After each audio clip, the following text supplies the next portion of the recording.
Hi guys!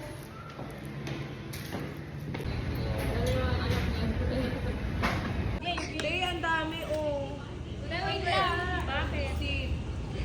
Wait lang, ano ba yun? Wala ko sa akin. Kaya pala ang bigat ng wallet mo. Ano? Magmamahidi ako. Ano? Sa akin installation. Oo, hindi. Yung binibenta ni Mon, mura lang magbenta si Mon. magmula. Maliit eh. Tapos nung huli, nanakawa na naman siya, sabi niya, friend.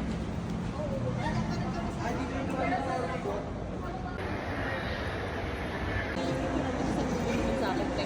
Oo, send. Ay, sorry.